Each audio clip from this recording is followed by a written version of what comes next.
semuanya.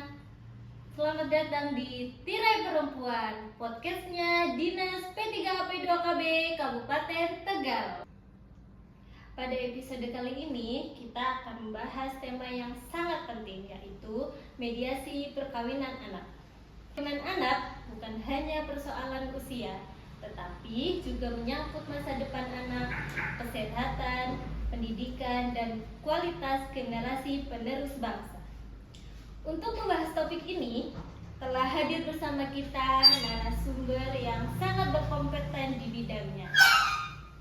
Selamat datang kami ucapkan kepada Bapak Ali Subhi, SPD. Selamat datang. Terima kasih. Sehat Pak? Alhamdulillah sehat. Kita langsung aja ya Pak pembahasannya.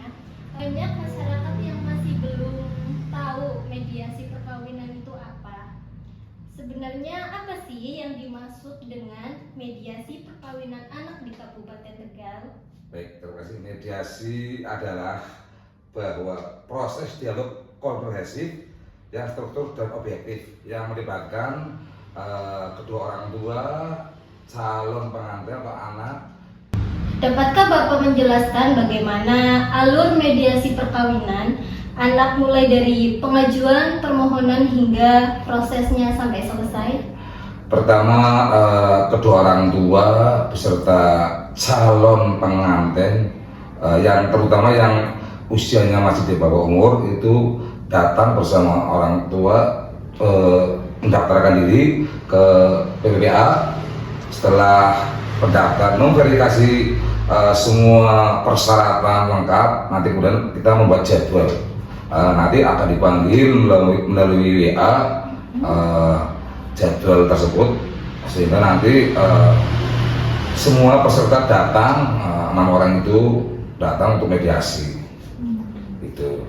Lalu siapa saja yang wajib hadir dalam proses mediasi tersebut Pak? Yang wajib hadir adalah kedua orang tua, calon besan ya, berarti 2 orang tua berarti 4 orang, anak yang mediasi 2 orang berarti 6 orang datang, wajib. Kecuali memang kalau orang tua tidak bisa hadir, alasan tertentu, sakit yang benar-benar sakit yang parah boleh diwakilkan, atau yang orang tuanya meninggal tidak diketahui beradanya, nanti bisa pakai surat kuasa. Lalu dokumen apa saja yang diperlukan Pak? Persyaratannya adalah yang pertama adalah KTP, terus KK, terus buku akte nikah dari orang tua masing-masing, terus ijazah terakhir bagi mereka yang mau menikah, terus surat penolakan dari KUA, terus surat tes kehamilan atau kesehatan dari puskesmas tempat. Dalam mediasi, aspek apa saja yang digali oleh tim mediator Pak? Kami menggali ada 4 aspek utama. Yang pertama adalah aspek kesiapan fisik dan kesehatan. Kesiapan organ reproduksi, riwayat kesehatan, dan pemahaman tentang stunting pola asuh. Yang kedua adalah aspek psikologi dan kematangan emosional. Kesiapan mental menghadapi konflik rumah tangga. Terus aspek ekonomi dan kemandirian. Bagaimana rencana penghidupan mereka pasca pernikahan nanti. Aspek yang selanjutnya adalah aspek pendidikan dan sosial. Keinginan anak untuk tetap melanjutkan sekolah, wajib belajar 12 tahun. Lalu bagaimana tim memastikan bahwa suara dan pendapat anak benar-benar didengar oleh dalam proses mediasi tersebut? Kami menerapkan ruang aman atau safe space. Anak diajak berdialog mandiri oleh konselor atau psikologi tanpa didampingi orang tua di dalam ruangan. Kami mengamati bahasa tubuh, tingkat tekanan mental, serta menanyakan harapan pribadi si anak tanpa bayang-bayang rasa takut atau pengaruh paksaan dari orang tua. Berarti anaknya di dalam ruang mediasi, dan orang tua di luar gitu? Iya, tentunya nanti pertama anak dulu masuk ke ruangan, orang tua nunggu di ruang utama ini. Nah, kami tanyakan langsung apakah jenengan mau menikah itu dipaksa orang tua atau kemana sendiri? Kami tahu kalau paksa orang tua kelihatan lah ya, tapi kalau kemana sendiri juga kelihatan. Jadi kami panggil saling pengantinnya satu-satu, terutama yang perempuannya yang di bawah umur. Kadang juga kan dua-duanya di bawah umur, ada yang salah satu di bawah umur, tapi mereka kebanyakan rata-rata perempuan. Nanti orang tua juga kami panggil setelah anaknya, memastikan itu apakah itu tekanan dari orang tua, paksa atau kemauan sendiri, atau karena hal lain lah. Lalu apakah hasil mediasi selalu berujung pada rekomendasi untuk melanjutkan perkawinan atau tidak? Tidak semua yang mediasi itu kami beri rekomendasi, karena memang yang menentukan bisa nikah atau tidak adalah dari pihak pengadilan agama. Jadi kalau dari KUA mereka menolak, terus dari pihak KUA melanjutkan ke Dinas P3 AUDKB bidang PPA. Di sini mediasi gitu ya. Jadi kami menyampaikan ada beberapa materi yang disampaikan terkait dengan mediasi. Yang pertama adalah terkait dengan undang-undang, yang kedua terkait dengan kesehatan reproduksi bagi calon pengantin perempuan, yang ketiga adalah terkait dengan bagaimana cara berkeluarga yang baik, dan yang keempat adalah bagaimana pasca setelah menikah mereka punya anak dan bagaimana cara pengasuhan terbaik buat anak nanti. Jadi kita sampaikan semua, dan harapan dari kami juga setelah ke mediasi banyak materi yang kami sampaikan, orang tua sadar, anak juga sadar, dia mau menundanya, bukan kami yang menunda gitu. Jadi harapan ke sini memang menunda, tapi kan kadang yang namanya mediasi itu bermacam-macam. Di antaranya adalah mereka yang mau menikah karena sudah hamil duluan, mereka yang mau menikah karena mereka sudah berhubungan badan, mereka yang menikah karena paksa orang tua, karena kultur kebudayaan ya. Suatu desa atau suatu wilayah yang kebiasaan di zaman dahulu itu mereka menikah anaknya masih bawah umur karena takut nanti kelungse ya atau perawan tua gitu. Seperti itu. Jadi setelah kami mediasi ya, kami membuat rekomendasi bersama dengan tim ya. Tim ada dua, tim dari dalam dan tim dari luar. Tim yang dari dalam Dinas P3 AUDKB bidang PPA, terus sekretaris P3 AUDKB dan kepala dinas. Kami memutuskan layak atau tidak, nanti dia mendapat rekomendasi. Di sini tidak langsung hasilnya harus ditunda atau ditolak, tapi kita hanya menyampaikan bahwa selanjutnya pengadilan agama yang akan menentukan bisa nikah atau tidak itu dengan agama. Itu. Jadi di sini hanya syarat untuk mendaftar ke pengadilan agama supaya mendapat surat izin atau dispensasi nikah. Nah, harapannya kan setelah mereka sudah tahu nih, kami sampaikan undang-undangnya, sampaikan bahaya menikah di usia dini, menyampaikan bagaimana sih kendala atau risiko mereka menikah di usia muda itu banyak risikonya. Satu bisa menyebabkan stunting ya, kesehatan mentalnya secara mental belum siap, dia terganggu mentalnya gitu. Jadi kita benar-benar mengedukasi beberapa hal yang tadi disebutkan tadi, seperti itu. Untuk data mediasi perkawinan anak selama ini itu bagaimana Pak? Jumlah mediasi perkawinan anak alhamdulillah selama itu menurun. Alhamdulillah di tahun 2026 itu sekitar sampai bulan ini 88. Bagus sekali sih menurun, mulai dari grafiknya dari tahun 2021 itu memang tinggi, alhamdulillah menurun ya sampai tahun sekarang. Tahun 2021 itu sekitar hampir 400. Terus tahun 2022-23 menurun 300. Tahun 2023-24 menurun sekitar 200 berapa. Terus tahun 2005 100, ini 80. Berarti memang karir menurun sekali.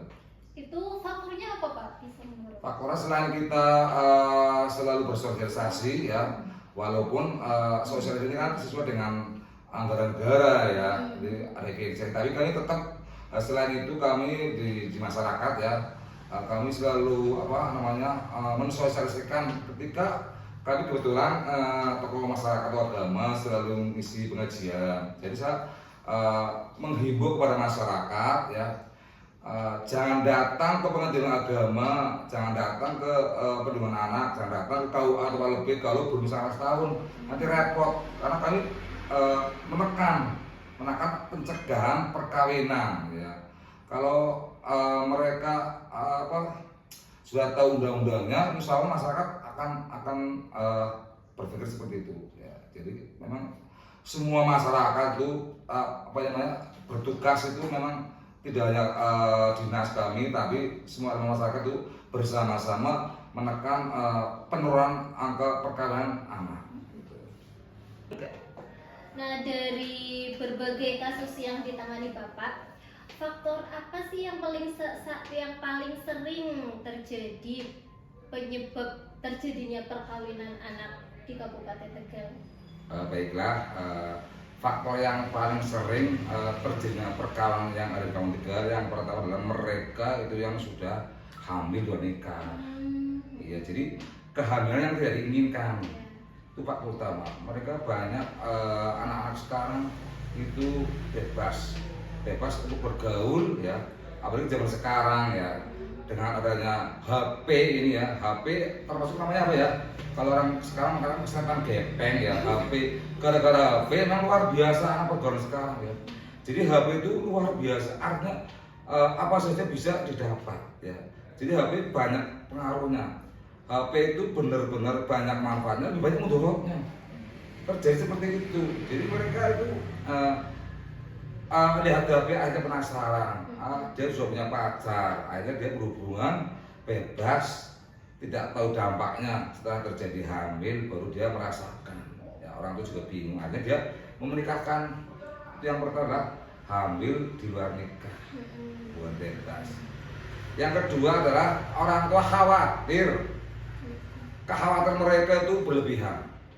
Jadi sudah pacaran, sudah runtung jalan bareng ya, khawatir nantinya gimana. Karena kan dalam Perda nomor 5 orang tua itu, tugas orang tua adalah satu, mendidik anak supaya mereka pinter sekolah sampai 11 tahun ya. Itu yang kedua adalah tugas orang tua mendidik, dibina supaya menjadi anak yang baik, yang soleh-solehah ya. Yang selanjutnya adalah di samping mendidik, membina, mengawasi. Tugas orang tua mengawasi 24 jam. Karena yang paling lama anak adalah orang tua, dengan orang tua. Ya, kalau kita amati di sekolah pendidikan hanya 4 jam ya. Di madrasah atau di TPG 1,5 jam ya. Ngajar 1,5 jam. Berarti hanya 8 jam. Selebihnya orang tua. Jadi orang tua mengawasi. Diawasi kemana perginya, dengan siapa diawasi. Setelah mengawasi, diarahkan. Kalau berbuat salah, berbuat melenceng, dinasihati yang baik-baik. Ya, insya Allah kalau dinasihati, insya Allah anak juga akan mikir. Kalau dinasihati, kan tadi diawasi ya, dikontrol. Pergaulannya dengan siapa ya, terus kemana saja dikontrol, mengontrol. Ya. Pada HP itu ngontrol juga bisa. Ini dipakai anak berada di mana ini? Kalau anak tidak pulang, tidak harus dicari. Jangan orang tua jangan sampai dibawa oleh anak. Kadang-kadang orang tua dibawa dengan anak gara-gara HP. Anak sekarang kan pegang HP itu semua. Ya, ini contoh kebanyakan orang tua dibawain anak begini. Sekarang sekolah lanjutan atau SMA ya, SMK atau apa itu kan sekolahnya kan dari pagi sampai jam 4 sore gitu.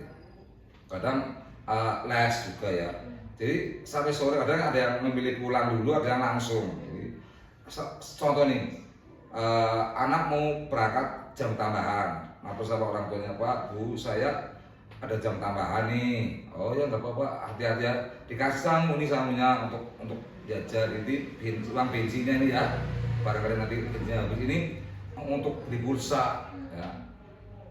Mereka apa yang terjadi dia nggak sampai ke sekolah malah jajan ke temannya, ya. Orang tua nggak percaya kepada anaknya, ya, nggak dikontrol, nggak di video call, jadi akhirnya dia ke rumah teman ke rumah pacarnya. Jadi sampai terjadi seperti itu kan dikontrol beberapa jam. Jangan orang dibohongi, itu kan orang dibohongi.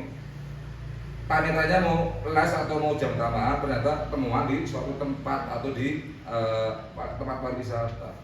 Setelah terjadi baru orang tua, iya saya selama ini nggak kontrol. Jadi kontrol auto adalah yang pertama. Nah, kontrol itu mencegah terjadinya perkawinan anak. Jadi, orang tua tugasnya adalah satu mendidik, membina, mengarahkan, mengawasi, mengontrol dan mencegah terjadinya perkawinan anak. Sudah berdaulat 5 tahun 2016. Jadi yang kedua adalah apa Mbak? Pola asuh. Iya. Edukasi. Memberikan itu ya, jadi edukasi tentang kesehatan reproduksi juga kan. Kalau anak mau menikah, kalau mereka sudah tahu undang-undangnya bahwa undang-undang perkawinan adalah 19 tahun, mereka orang tua akan menundanya. Ya. Jadi undang-undang perkawinan itu bukannya apa ya namanya? Kadang-kadang masyarakat juga tabu tentang undang-undang. Ngertinya, saya udah nikah nih, nggak tahu undang-undang, tahu-tahu sudah 19 tahun, mereka masih merasa bahwa undang-undang pernikahan nomor 174 masih berlaku di kawasan 3 di Indonesia. Padahal sudah berlaku undang-undang perkawinan yang baru nomor 16 tahun 2011 itu bahwa usia perkawinan laki-laki dan perempuan adalah 19 tahun. Makanya dia udah apa ya namanya, orang tua percaya dan apa namanya pede saja mau daftar nikah. Nah, terus KUA ditolak karena salah satu calon masih di bawah umur, melanggar undang-undang perkawinan. Nah, dia setelah mereka daftar, KUA mengarahkan ke Dinas P3 untuk dimediasi. Setelah dimediasi kita mediasi, kami mengharapkan lebih baik ditunda.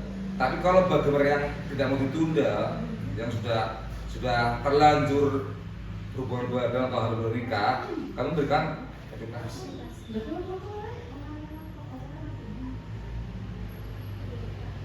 Tadi jawabannya udah.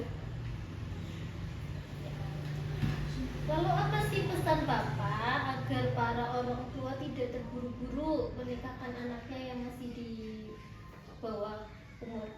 Ya. Pesan kami adalah bahwa anak adalah amanah dari Allah SWT. Jangan jadikan pernikahan sebagai jalan pintas untuk menyelesaikan masalah ekonomi atau kekhawatiran sosial. Masa depan anak kita masih panjang. Berikan mereka hak untuk belajar sampai tamat SMA. Minimal sekolah wajib dasar itu adalah 12 tahun dari SD, SMP, SMA ya. Jadi mereka harus memperoleh hak untuk belajar, menggapai cita-cita dan tumbuh matang secara fisik maupun mental. Menikahkan anak di bawah umur sama saja membiarkan mereka masuk ke dalam potensi kesulitan yang lebih besar di masa depan.